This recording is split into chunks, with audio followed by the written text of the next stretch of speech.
Breaking news చూస్తున్నాం. ఖమ్మం జిల్లా గణేష్పాడు గ్రామ శివారులో స్కూల్ పిల్లలతో వెళ్తున్న బస్సు బోల్తా పడింది. ప్రమాద సమయంలో బస్సులో 107 మంది విద్యార్థులున్నట్లు తెలుస్తోంది. 20 మంది విద్యార్థులకు గాయాలు కాగా స్థానిక ఆసుపత్రులకు తరలించారు.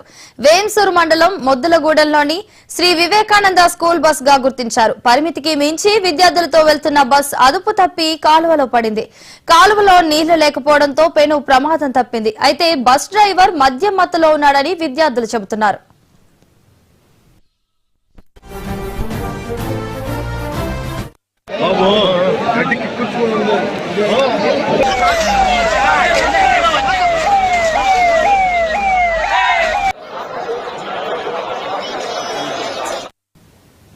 ఖమ్మం జిల్లా గణేష్పాడు గ్రామ శివారులో స్కూల్ పిల్లలతో వెళ్తున్న బస్సు బోల్తా పడింది. ఈ కేదాంశానికి సంబంధించి మరింత సమాచారాన్ని మా ఖమ్మం ప్రతినిధి రామకృష్ణ అందిస్తారు. రామకృష్ణ, చెప్పండి.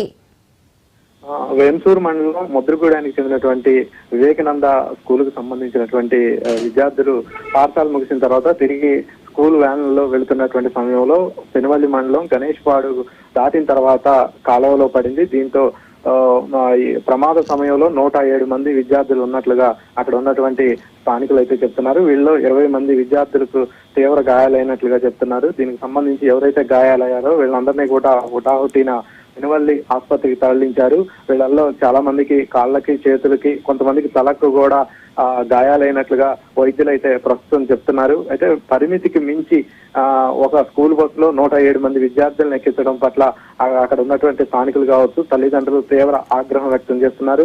ఇదే సమయంలో డ్రైవర్ కొంత మద్యం మత్తులో కూడా ఉన్నట్లుగా అక్కడ ఉన్నటువంటి పాఠశాల విద్యార్థులు అయితే చెప్తున్నారు. అయితే ప్రమాదం జరిగినటువంటి సమయంలో అక్కడ కాలువలో నీళ్లు లేకపోవడంతో పెను ప్రమాదమే తప్పింది. ఒకవేళ కాలువలో నీళ్లు ఉంటే గనక విద్యార్థులందరూ కూడా ఆ బస్సు పడ్డ సమయంలో అందరూ కూడా చల్లా చెదురుగా అయిపోయే వాళ్ళే, ఇంకా ఎక్కువ నష్టం సంభవించి ఉండేది.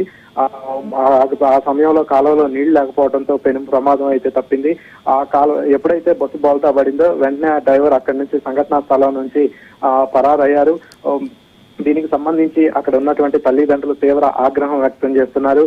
ఒక బస్సులో ఇంతమంది విద్యార్థుల్ని పరిమితికి మించి ఎట్లా తీసుకెళ్తున్నారంటూ కూడా ఆగ్రహం వ్యక్తం చేస్తున్నారు. దీని మీద రవాణా శాఖ అధికారులు కూడా ఎటువంటి తనిఖీలు చేపట్టకపోవడం, కండిషన్ లేనటువంటి బస్సుల్లో ఇట్లా తరలించడం పట్ల కూడా ఆగ్రహం అయితే వ్యక్తం చేస్తున్నారు. అనేక సందర్భాల్లో ఈ రోజు ఉదయం కూడా ఇక్కడ భద్రాద్రి కొత్తగూడెంలో కూడా ఇటువంటి సంఘటన చోటు చేసుకున్నటువంటి పరిస్థితి ఉంది.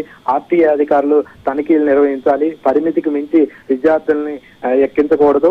మరోవైపు డ్రైవర్లు కూడా ఏదైతే విద్యార్థుల్ని తీసుకెళ్తున్నారో ఆ సమయంలో మద్యం మత్తులో ఉన్నారా లేదు, వాళ్ళకి సంబంధించినటువంటి ఆరోగ్య స్థితిపై కూడా ఖచ్చితంగా ఒక నివేదిక రావాలి అని కూడా తల్లిదండ్రులు అయితే కోరుతున్నటువంటి పరిస్థితి ఉంది. జరిగిన సంఘటన మీద మంత్రి తుమ్మల నాగేశ్వరరావు కూడా అక్కడ ఉన్నటువంటి సబ్ కలెక్టర్లతో అధికారులతో మాట్లాడారు.